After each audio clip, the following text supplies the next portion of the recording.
क्या आपको कभी ऐसा महसूस हुआ है कि जिंदगी एक धुंधले रास्ते की तरह लगती है, जैसे कुछ तो मिसिंग है लेकिन समझ नहीं आता क्या? अगर हाँ, तो ये वीडियो आपके लिए है। मनोज चंथमारक्षण की किताब 55 सवाल खुद से पूछें हमें ऐसे सवाल देती है जो हमारी सोच को गहराई से टटोलते हैं और हमें खुद को बेहतर समझने में मदद करते हैं। ये सवाल हमारी खुशियों, डर, सपनों और असली मकसद को पहचानने का जरिया बन सकते हैं। आज हम इस किताब का समरी लेकर आए हैं, कुछ ऐसे सवाल जो आपके दिल और दिमाग को झकझोर देंगे। तो चलिए खुद से एक ईमानदार बातचीत शुरू करते हैं। इस बुक के राइटर का नाम है मनोज चंथमरक्षण। मनोज एक इंडियन ऑथर हैं। बुक्स लिखने के अलावा उन्होंने साल 2019 में द पॉजिटिव स्टोर नाम के एक ऑनलाइन प्लेटफॉर्म की शुरुआत भी की है, जो कि लोगों को पॉजिटिव और प्रोडक्टिव लाइफ की तरफ ले जाने में हेल्प करता है। तो चलिए बिना देरी के शुरू करते हैं इस बुक समरी को। सेल्फ डिस्कवरी आपकी लाइफ को एक अच्छा मोटिव प्रोवाइड कर सकती है। सबसे पहले बात करते हैं सेल्फ डिस्कवरी की। सेल्फ डिस्कवरी का मतलब होता है खुद को पहचानना। आजकल की इतनी भाग दौड़ भरी जिंदगी में हम सभी खुद से दूर होते चले जा रहे हैं। हम अपनी बिजी लाइफ में इतना ज्यादा इन्वॉल्व गए हैं कि हमारे पास खुद के ऊपर ध्यान देने के लिए समय ही नहीं बचा है। और ऐसे में हम गलत डायरेक्शन में बढ़ते चले जा रहे हैं। अपने ऊपर ध्यान देना और अपने आप को समझना एक बहुत इंपॉर्टेंट फैक्टर हो सकता होता है, लेकिन इंसानों के जीवन में ये फैक्टर कहीं गुमसा हो गया है। आज हम आपको बताएंगे कि किस तरह से आप अपनी लाइफ को समझ सकते हैं और अपनी पर्सनालिटी को डेवलप कर सकते हैं।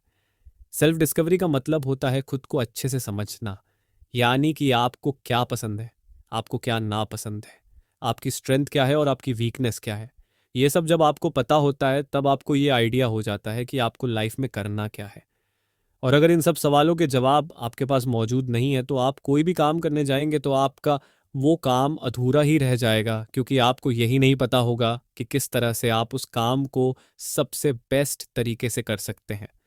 जब आपके पास इन सब सवालों के जवाब होते हैं कि आपकी स्ट्रेंथ क्या है और आपकी वीकनेस क्या है, तब आपको सही तरह से पता होता है कि आपको किस डायरेक्शन में कितना एफर्ट लगाना है। अगर आप उस डायरेक्शन में ज़्यादा लगाएंगे जहां और आप वीक हैं, तो उस एफर्ट का कोई मतलब नहीं होगा, क्योंकि आपको मेन मकसद आपका होना चाहिए अपनी स्ट्रेंथ को अपनी सबसे बड़ी ताकत बनाना, ना कि वीक पॉइंट पर काम करते अपने स्ट्रेंथ खोना। इसलिए बहुत ज़्यादा ज़रूरी हो जाता है कि आप अपने आप को पहचाने, और अपने आप को पहचानने के लिए ज़रूरी है कि आप पहले अपने आप से कुछ सवाल करें। आइए हम ये समझने की कोशिश करते हैं कि आखिर अवेयरनेस होता क्या है। अवेयरनेस से हम सभी क्या समझते हैं। ज़रा अपने दिमाग पर जोर डालिए और सोचिए कि जब भी कोई आपके सामने अवेयरनेस जैसा वर्ड यूज़ करता है, तो फिर सबसे पहले आपके दिमाग में क्या आता है। अवेयरनेस का मतलब होता है कि आप अपने आसपास की चीज़ों के बारे में कितना जानते हैं। जैसे कि अभी हम आपसे कहें कि बारिश होने वाली है, तो ऐसी परिस्थिति में आप इस बात से अवेयर हैं कि बारिश होगी तो क्या होगा। अगर हम आपसे बोलते हैं कि आज बाहर मौसम बहुत गर्म है और कड़ी धूप हो रही है, तो ऐसे में आप इस बात परिचित हैं कि गर्म मौसम किस तरह से होते हैं और उसके परिणाम क्या क्या होते हैं। अवेयरनेस का सिंपल शब्दों में मतलब यही है कि आप किसी भी चीज़ के बारे में कितनी नॉलेज रखते हैं। अगर आपको ये एक्सपीरियंस करना है कि अवेयरनेस किसे कहते हैं, तो ज़रा एक मिनट के लिए सब काम छोड़कर अपनी आंख बंद करिए और अपने आस पास हो रही चीज़ों को फील करिए। जब आप अपने आस पास के साउंड को सुनेंगे तो आपको तुरंत एहसास हो जाएगा कि वो साउंड किस चीज़ का है। यही होता है अवेयरनेस। आपने नोटिस किया होगा कि आप किसी भी टेस्ट को, साउंड को, मौसम को बड़ी आसानी से पहचान जाते हैं, और उसके बारे में जितनी भी नॉलेज होती है वो तुरंत आपके सामने आ जाती है। इसी को अवेयरनेस कहा जाता है। अभी हो सकता है आपके माइंड में एक और शब्द आ रहा हो जो कि है सेल्फ अवेयरनेस। सेल्फ अवेयरनेस का मतलब होता है कि आप खुद अपने इमोशंस को कितने अच्छे से समझते हैं और आपके इमोशंस का आपके आसपास मौजूद लोगों पर क्या असर होता है। सेल्फ अवेयरनेस 3 कंपोनेंट से कंप्लीट होता है। पहला है इमोशनल सेल्फ अवेयरनेस, दूसरा है सेल्फ असेसमेंट, और लास्ट है self confidence. Emotional self awareness का मतलब है कि आप अपनी फीलिंग्स को कितने अच्छे से समझ पा रहे हैं। अपनी फीलिंग्स को समझ पाना इतना आसान नहीं है जितना कि हमें लगता है। हम सभी अपने इमोशंस को शो करने में काफ़ी हिचकिचाते हैं, और इसी वजह से ये आदतें हम बचपन से लेकर बड़े होने तक अपने साथ लेकर चलते हैं। और ये सही नहीं है, क्योंकि इमोशंस को हाइड करने से आपके और किसी दूसरे व्यक्ति के रिलेशन में क्लैरिटी नहीं रहती। इसलिए हमें कोशिश करनी चाहिए कि हम अपने इमोशंस को शो कर सकें। सेल्फ अवेयरनेस को अचीव करने का सबसे ज़रूरी स्टेप ये है कि आपको सेल्फ असेसमेंट में मास्टर होना पड़ेगा। सेल्फ असेसमेंट का मतलब है कि आप किस तरह से अपनी स्ट्रेंथ और वीकनेस को एक्सप्लोर कर सकते हैं। सेल्फ असेसमेंट का मतलब ये भी होता है कि आप किस तरह से अपने बिहेवियर के बारे में फीडबैक सुनते हैं और उसके बाद किस तरह से आप खुद को एडजस्ट करते हैं। लास्ट में आपको सेल्फ कॉन्फिडेंस पर वर्क करना है। सेल्फ कॉन्फिडेंस का मतलब होता है कि आप हर तरह की सिचुएशन में अपना कंपोजर बनाए रखें। जिस इंसान का सेल्फ कॉन्फिडेंस हाई होता है, लोग हमेशा उसको बेहतर समझते हैं। अगर आपको अपने ऊपर कॉन्फिडेंस है तो आपको कभी इस बात से फर्क नहीं पड़ेगा कि लोग आपके बारे में क्या सोचते हैं। परफेक्ट होना हमें इम्प्रूवमेंट और करेज की तरफ जाने से रोकता है। बचपन से हम लोग खुद को वल्नरेबल यानी कि कमजोर कर देने वाले फीलिंग्स जैसे कि डिसअपॉइंटमेंट, हर्ट से दूर रखने की कोशिश करते हैं। ऐसा करके हम खुद को इस पूरी दुनिया से बचाने की कोशिश करते हैं। लेकिन करेज के साथ लाइफ को जीने के लिए ज़रूरी है कि हम खुद को वल्नरेबल बनाएं। खुद को जानना बहुत ज़्यादा इंपॉर्टेंट है। सबसे बड़ा सेल्फ प्रोटेक्शन जो हम लोग इस्तेमाल करते हैं वो है परफेक्ट होने का। एक बहादुर लीडर बनने के लिए हमें परफेक्शनिज्म से दूर हटना होगा। परफेक्शनिज्म के साथ जुड़ा हुआ सबसे बड़ा मिथ ये है कि परफेक्शनिज्म पूरी तरह से सेल्फ इंप्रूवमेंट और एक्सीलेंस के बारे में होता है, लेकिन परफेक्शनिज्म अप्रूवल को जीतने के बारे में होता है। ज़्यादातर परफेक्शनिस्ट ऐसे माहौल में रहते हैं जहां उनके काम को सराहा जाता है और इसलिए उनके दिमाग में ये बैठ जाता है कि वो परफेक्ट बन चुके हैं, जो कि लाइफ को डैमेज करने वाली चीज़ है। लेकिन वो लोग जो सक्सेस के प्रति काफ़ी डेडिकेटेड होते हैं, वो काफ़ी ज़्यादा सेल्फ फोकस्ड होते हैं। वो समय समय पर खुद को इम्प्रूव करने की कोशिश करते हैं। और जो खुद को परफेक्शनिस्ट समझ लेते हैं, उनको इस बात की फिक्र होती है कि दूसरे लोग उनके बारे में क्या सोचते हैं। ऐसे लीडर्स जो खुद को परफेक्शनिस्ट मानते हैं, उन्हें लगता है कि उन्हें इसी सोच के साथ सक्सेस मिल सकती है। लेकिन ऐसी सोच रखने की एक डार्क साइड भी है। रिसर्च के मुताबिक परफेक्शनिज्म सीधा एडिक्शन, डिप्रेशन और एंजाइटी एसोसिएट होता है। जो लोग परफेक्शनिस्ट होते हैं वो लोग मौक़ों को मिस कर देते हैं और मेंटल पैरालिसिस को एक्सपीरियंस करते हैं। ऐसा इसीलिए क्योंकि उनकी दूसरों की एक्सपेक्टेशन पर खरे उतरने की कोशिश उन्हें लाइफ की असलियत से दूर ले जाती है। तो एक डेयरिंग लीडर बनने के लिए परफेक्शनिज्म को खुद से दूर कर दीजिए। हो सकता है इस प्रोसेस के दौरान आप कुछ मिस्टेक करें, लेकिन अंत में आपको सक्सेस मिलेगी। सबसे पहले आपको यह जानना है कि आप अपनी नज़र में खुद को कितनी इंपॉर्टेंस देते हैं। आज ही अपने आप से सवाल करिए कि आप हैं कौन, आखिर आपकी पहचान क्या है। दरअसल ये सवाल बहुत ज़्यादा ज़रूरी हो जाता है, क्योंकि जब तक आप खुद ही नहीं समझ पाएंगे कि आपकी असली पहचान क्या है और आपका व्यक्तित्व क्या है, तब तक आप अपने गोल तक नहीं पहुंच पाएंगे। अपनी पहचान को खुद समझना बहुत ज़्यादा ज़रूरी है। जब आप अपनी पहचान खुद समझ जाएंगे और आप ये भी जान जाएंगे कि आप क्या पर्सनालिटी कैरी करते और आपकी क्या वैल्यू है, तभी तो आप दूसरों की नज़रों में अपने आप को साबित कर पाएंगे। इसलिए सबसे पहला सवाल आपके लिए यही होना चाहिए कि आप अपनी नज़रों में खुद को कितनी वैल्यू करते हैं और आप खुद को किस तरह से देखते हैं। जो दूसरा और सबसे महत्वपूर्ण सवाल है वो ये होना चाहिए कि आपके रोल मॉडल कौन है। हर व्यक्ति का लाइफ में कोई ना कोई रोल मॉडल ज़रूर होता है। एग्जाम्पल के लिए बात करते हैं इंडियन क्रिकेटर विराट कोहली की। विराट सचिन तेंदुलकर को अपना रोल मॉडल मानते हैं। उन्होंने सचिन को देखकर खेलना शुरू किया था और उनकी तरह बनने का उनका सपना था। जब तक आपका लाइफ में कोई रोल मॉडल नहीं होगा, तब तक आप ये समझ ही नहीं पाएंगे आपको लाइफ में करना क्या है। आप 2-3 लोगों को रोल मॉडल के रूप में देख सकते हैं। विराट कोहली की ही बात करते हैं। क्रिकेट में विराट कोहली के लिए रोल मॉडल थे सचिन तेंदुलकर, और निजी जीवन में यानी कि पर्सनल लाइफ में विराट कोहली अपने पिता को अपना रोल मॉडल मानते थे। उसी प्रकार से आप भी अपने प्रोफेशनल और पर्सनल लाइफ में अलग अलग लोगों को देखकर सीखते हैं और लर्निंग लेते हैं, और रोल मॉडल्स की लाइफ से आप जो लर्निंग लेते हैं उसे अपनी लाइफ में अप्लाई करने के बाद अब आप अपने गोल के और करीब पहुंच पाते हैं। रोल मॉडल का लाइफ में होना बहुत ज़्यादा ज़रूरी इसलिए भी है क्योंकि जब तक आपकी लाइफ में रोल मॉडल नहीं होगा तब आपको ये समझ में ही नहीं आएगा कि आपको किस दिशा में आगे बढ़ना है। तीसरा जो सवाल आपको खुद से करना है वो ये कि आप की सबसे बड़ी स्ट्रेंथ क्या है, यानी कि आपकी सबसे बड़ी ताकत क्या है, क्योंकि वो चीज़ आपको लाइफ में आगे जाएगी। अगर कोई आपसे कहता है कि अपनी कमज़ोरियों पर ध्यान दो और उसे अपनी ताकत बनाने की कोशिश करो तो ये कुछ हद तक सही है, लेकिन अगर आप अपनी कमज़ोरी को अपनी ताकत बनाने लगेंगे तो उस चक्कर में शायद आप अपनी ताकत को भूल जाएंगे।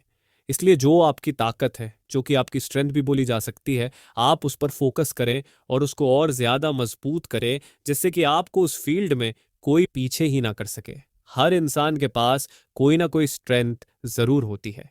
जब आप ये समझ जाते हैं कि आपकी लाइफ में आपकी सबसे बड़ी ताकत क्या है, तब उसके बाद आपको ये याद करना है कि आपने लाइफ में सबसे ज़्यादा चैलेंजिंग क्या चीज़ एक्सपीरियंस की है।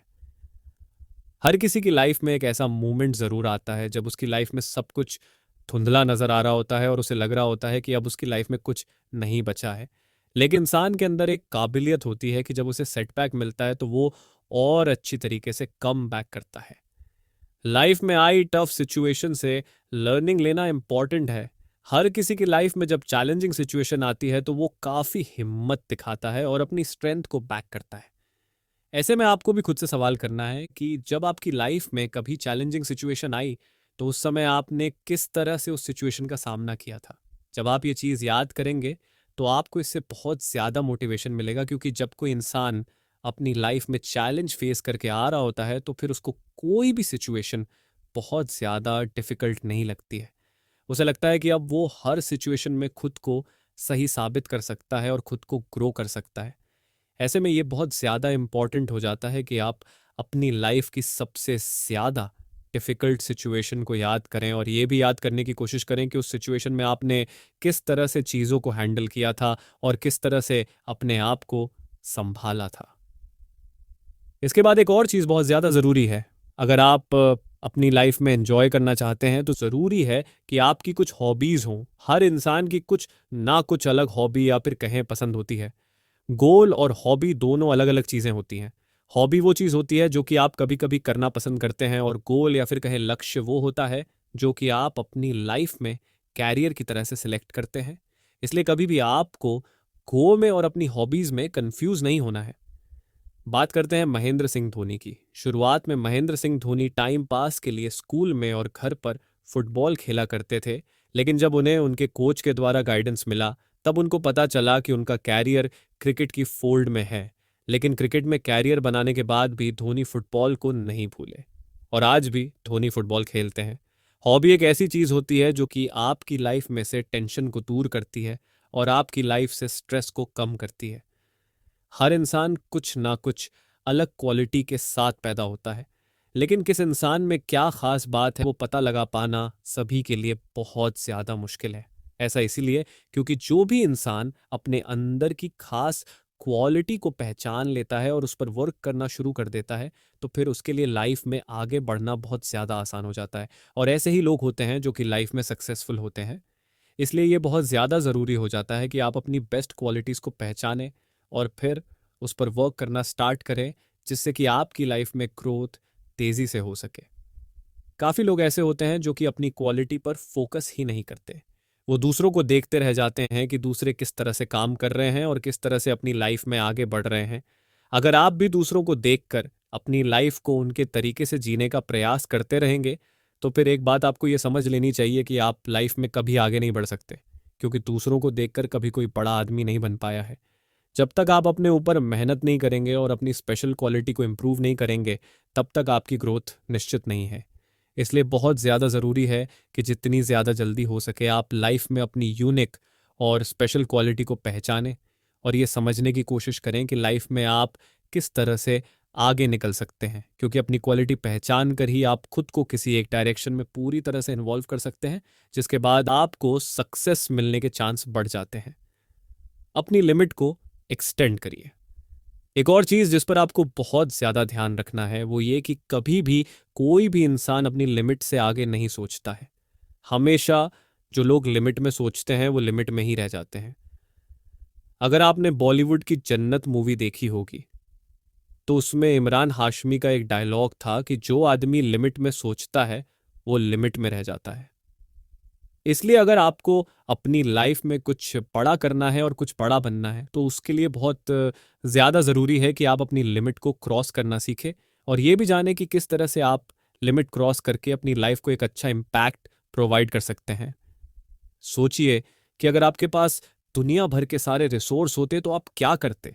यानी कि वो जो सभी रिसोर्स एक सक्सेसफुल आदमी के पास होते हैं, एक बार जरा ही अपने दिमाग में ख्याल लाइए कि अगर आपके पास वो सारे रिसोर्स होते तो आप उन रिसोर्स की मदद से किस तरह से अपनी लाइफ को और ज्यादा वैल्यूबल बना सकते थे। जब आपको इस बात का जवाब मिल जाएगा तो फिर आप उन रिसोर्सेज को पाने के लिए मेहनत करने लगेंगे, क्योंकि तब आपको ये एहसास होगा कि वही रिसोर्स है जो कि आपको लाइफ में एक अच्छा प्लेटफॉर्म दे सकते हैं जिससे कि आपकी लाइफ अच्छी हो सकती है। एक और इम्पॉर्टेंट चीज, लोग हमेशा ये सोचते रहते हैं कि अगर उनके पास बहुत सारे पैसे होते तो शायद वो ये कर लेते, अगर उनके पास एक अच्छा अमाउंट होता पैसों का तो वो अपनी लाइफ में एंजॉय कर सकते थे, जो कि वो अभी नहीं कर पा रहे हैं। ऐसे में ये सोचना है कि अगर आपके पास सारे पैसे आ भी जाएंगे तो क्या आप उन पैसों का सही उपयोग कर पाएंगे, क्योंकि ऐसे बहुत से लोग हैं जिन्होंने पैसों को पूरी तरह से बर्बाद किया है। जरूरी नहीं कि पैसा ही आपको लाइफ में एक अच्छा प्लेटफॉर्म प्रोवाइड कर सकता है। पैसा तो आता जाता रहेगा, लेकिन उस पैसे को कैसे इस्तेमाल करना है, उस पैसे को किस जगह पर अच्छी तरह से यूज करना है, ये सीखना बहुत ज्यादा जरूरी है। और ये आप तभी सीखेंगे जब आप अपने अंदर की क्वालिटी को जानेंगे और अपने अंदर की क्वालिटी को पैक करेंगे।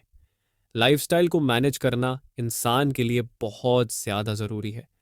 दुनिया भर में ज्यादातर लोग 60 से 70 की एज तक वर्क करते हैं। लोगों को लगता है कि इतनी एज तक वर्क करना नॉर्मल है, और कुछ लोग रिटायरमेंट के बाद की लाइफ के बारे में भी सोचकर डर जाते हैं और ज्यादा एज तक वर्क करते रहते हैं।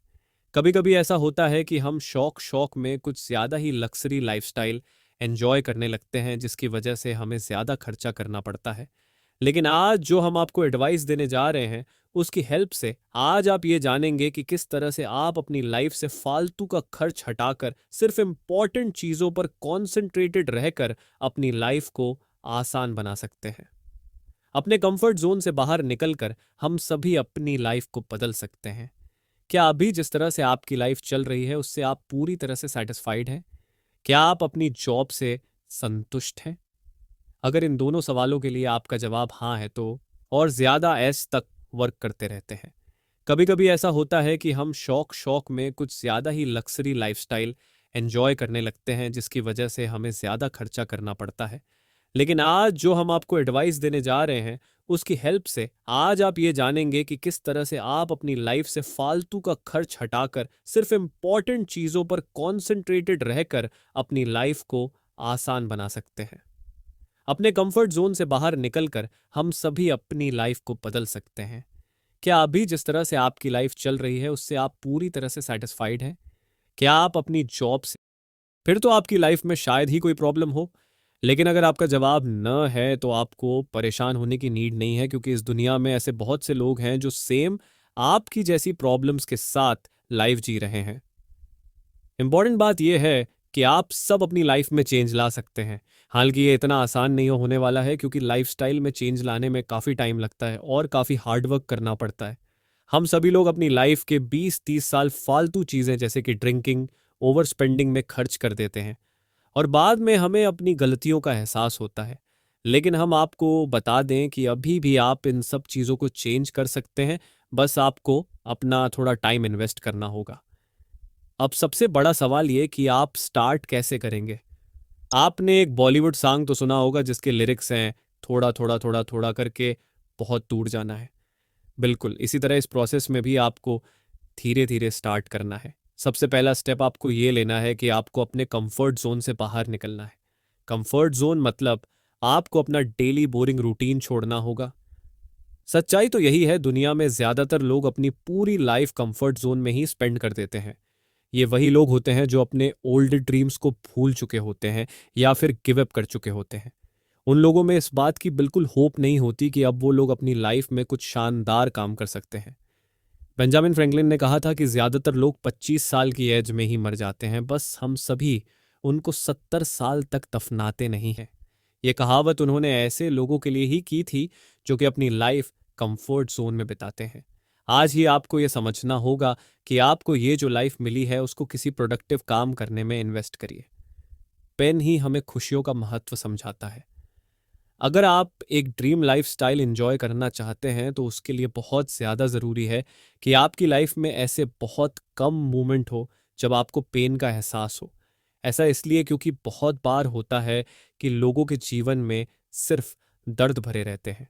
उन्हें जीवन के हर मोड़ पर सिर्फ दुख ही मिलता है और वो फिर अपनी लाइफ को अच्छी तरह से एंजॉय नहीं कर पाते। अच्छी लाइफस्टाइल का मतलब यही होता है कि आपकी लाइफ में प्लेजर ज़्यादा हो और दर्द कम हो। बहुत से लोग सोचते हैं कि अगर हम आज अच्छी लाइफस्टाइल एंजॉय करेंगे तो ये हमारे लिए प्रॉफिट रहेगा। लेकिन ये सोचना काफी गलत है, क्योंकि आप जब तक अपने प्रॉफिट को सैक्रिफाइस नहीं करेंगे तब तक आपकी लाइफस्टाइल अपग्रेड ही नहीं होगी। अगर आप सोचते हैं कि आपकी इनकम बढ़ गई है तो आपको अपनी लाइफस्टाइल भी अपग्रेड करने की जरूरत है, तो ऐसा नहीं है। हर बार इनकम इंक्रीज होने पर अगर आप अपनी लाइफस्टाइल अपग्रेड करते रहेंगे तो फिर आपके पास कभी पैसे बचेंगे नहीं और फिर आपको लास्ट में फाइनेंशियल फ्रीडम नहीं मिल पाएगी। आप हमेशा पैसे के लिए परेशान रहेंगे क्योंकि आप इनकम बढ़ने के साथ साथ अपनी लाइफस्टाइल भी अच्छी करना चाहेंगे और उस चक्कर में आपके पैसे ज्यादा खर्च होंगे। क्या कभी आप किसी अनजान जंगल में गए हैं? अगर हाँ तो भी ठीक है, और अगर नहीं तो फिर कोई प्रॉब्लम नहीं है। दरअसल हम अनजान जंगल की बात इसलिए कर रहे हैं क्योंकि पैसे को मैनेज करना और किसी अनजान जंगल में सफर पर जाने में काफी सिमिलैरिटी देखने को मिल जाती है। जिस प्रकार अनजान जंगल में हमें बहुत सी समस्याओं का सामना करना पड़ता है, उसी प्रकार पैसे को मैनेज करने में भी हमें न जाने कितनी प्रॉब्लम फेस करनी पड़ सकती है। आज हम इस ऑडियो बुक समरी में आपको कुछ ऐसे टिप्स और ट्रिक्स बताने वाले हैं जिनकी हेल्प से आप अपने मनी गेम को स्ट्रैंग कर सकते हैं। अगर आप किसी फील्ड में सक्सेसफुल होना चाहते हैं तो उसके लिए ज़रूरी है कि आप उस फील्ड में पहले से सक्सेस हो चुके लोगों को फॉलो करें। और इसी वजह से दुनिया भर के बेस्ट इन्वेस्टर्स की राय जानकर इस बुक के ऑथर ने हम सभी के लिए एक अच्छी स्ट्रैटेजी तैयार करने की कोशिश की है। लाइफ में फ्रीडम के 5 लेवल होते हैं। जिस तरह किसी पहाड़ के टॉप पर पहुंचने के लिए हमें बीच में कुछ जगह कैंप लगाकर रुकना पड़ता है, उसी तरह लाइफ में फ्रीडम अचीव करने के लिए हमें 5 लेवल से होकर गुजरना पड़ता है। फर्स्ट लेवल होता है लाइफ में सिक्योरिटी, सेकंड लेवल है लाइफ में वाइटैलिटी, थर्ड लेवल है इंडिपेंडेंस, फोर्थ लेवल होता है फ्रीडम, और फिर उसके बाद आप पीक पर पहुंचते हैं। एक बात आपको हमेशा याद रखनी है कि क्लैरिटी इज पावर। आपको अपने माइंड में वो नंबर क्लियर होना चाहिए जो आपको लाइफ में फ्रीडम तक पहुंचा सकता है। कम उम्र के लोग अपनी लाइफ को पूरी तरह एंजॉय करना चाहते हैं। वे दूसरे लोगों को देखकर उनकी तरह ही जीना चाहते हैं। जो दूसरे लोग खरीदते हैं वही खरीदना चाहते हैं। यंग लोग फैशन, स्टाइल, मस्ती जैसी चीजों के पीछे ज्यादा भागते हैं। हालांकि फैशन करने में और नई चीजें खरीदने में कोई बुराई नहीं है, लेकिन अगर ये सब चीजें आपको पुअर बनाती जा रही हैं तो ये सोचने वाली बात है। एक युवा होने के नाते आपका पहला गोल अपनी लाइफ के लिए एक सॉलिड फाइनेंशियल फाउंडेशन तैयार करने का होना चाहिए। ऐसा करने के लिए आपको पैसे सेव करने की और उसको कहाँ इन्वेस्ट करना है इसकी कला सीखनी होगी। इसके बाद आप जो चाहे वो खरीद सकते हैं, लेकिन जब तक आप अपने फ्यूचर के लिए एक सॉलिड फाइनेंशियल फाउंडेशन तैयार नहीं कर लेते तब तक आपको इस चीज़ का ध्यान रखना होगा। काफ़ी लोगों को ये लग रहा होगा कि अभी सेव करेंगे तो हमारी मौज मस्ती की लाइफ तो निकल ही जाएगी। खैर, हम ये नहीं कह रहे कि एंजॉय ना करें, लेकिन आपको अपने फ्यूचर का भी ध्यान रखना चाहिए। 40 साल की एज में बिना पैसे के होने से बेहतर है कि अभी से इस चीज़ पे ध्यान दिया जाए। किसी इंसान के जीवन में अगर सबसे ज़्यादा कोई चीज़ मैटर करती है तो वो होती है उसकी पसंद और उसकी नापसंद।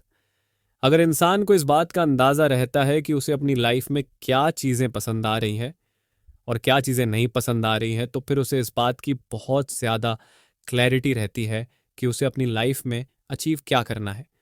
बहुत से लोग ऐसे भी होते हैं जो कि पूरी लाइफ इसी कन्फ्यूजन में रह जाते हैं कि वो किसी चीज़ को पसंद करते हैं या नहीं। कन्फ्यूजन इंसान को ऐसी सिचुएशन में डाल देती है कि फिर वो खुद के बारे में सही प्रकार से अंदाज़ा नहीं लगा पाता। और जब कोई इंसान खुद को सही तरह से नहीं समझ पाता है तो फिर आप ही सोचिए कि किस तरह से वो अपनी लाइफ में ग्रो कर सकता है। एग्जाम्पल के लिए एक बार फिर से क्रिकेट की बात करते हैं। क्रिकेट में सचिन तेंदुलकर को भगवान माना जाता है। सचिन तेंदुलकर ने टेस्ट क्रिकेट में लगभग 18,000 रन बनाए हैं। टेस्ट क्रिकेट सिर्फ और सिर्फ इस बात को टेस्ट करता है कि आपके अंदर कितना ज़्यादा पेशेंस है और आप कितना ज़्यादा खुद के ऊपर भरोसा रखते हैं। जब कोई बल्लेबाज टेस्ट क्रिकेट में बल्लेबाजी करने जाता है तो सबसे पहली चीज़ जो उसे ध्यान में रखनी होती है वो ये कि उसे अपने ऑफ स्टंप के बारे में पता होना चाहिए कि उसका ऑफ स्टंप कहाँ पर है बॉस का, ताकि वो बाहर जाने वाली बॉल को आसानी से छोड़ सके। सचिन तेंदुलकर हमेशा से ही अपने ऑफ स्टंप को लेकर पूरी तरह से क्लियर रहते थे। उन्हें खुद पर इतना भरोसा था कि उन्हें पता होता था कि किस तरह के शॉट कौन सी पिच पर खेलने हैं। उन्हें पता था कि उन्हें कौन से शॉट पसंद है, लेकिन उन्हें यह भी पता था कि किस पिच पर उन्हें अपने पसंदीदा शॉट अप्लाई नहीं करना है। क्योंकि कभी कभी ऐसा भी होता है कि अगर आप अपने पसंद की चीज़ लगातार करते रहते हैं तो फिर वो चीज़ें आपको नुकसान भी पहुंचाने लगती है। ऐसे में ये बहुत ज़्यादा ज़रूरी हो जाता है कि समय आने पर आप उन चीज़ों को करना थोड़ी देर के लिए रोक दें, जिससे कि आपका नुकसान ज़्यादा ना हो। इसी बात को आगे बढ़ाते हुए हम आपको ये भी बताना चाहते हैं कि आपको इस बात का भी अंदाज़ा होना चाहिए कि आपकी सबसे इम्पॉर्टेंट और ज़रूरी स्किल कौन सी है। क्योंकि अगर आप अपने स्किल को बहुत अच्छी तरह से जान लेंगे तो आप उसे बहुत अच्छी तरह से अप्लाई कर पाएंगे और हो सकेगा तो आप उसमें और ज़्यादा बेहतर तरीके से खुद को एक्सेल भी कर सकते हैं। अपनी स्किल का अंदाज़ा होना एक बहुत इंपॉर्टेंट फैक्टर हो जाता है अगर आपको अपनी लाइफ में गोल अचीव करना है। इसके बाद बात करते हैं कि आपके मोटिवेशन का कारण क्या होना चाहिए। मतलब आपको पता होना चाहिए कि क्या चीज़ आपको मोटिवेट करती है। क्या आपको पता है कि किसी भी चीज़ को हासिल करने के लिए जो सबसे बड़ा फैक्टर होता है वो मोटिवेशन है।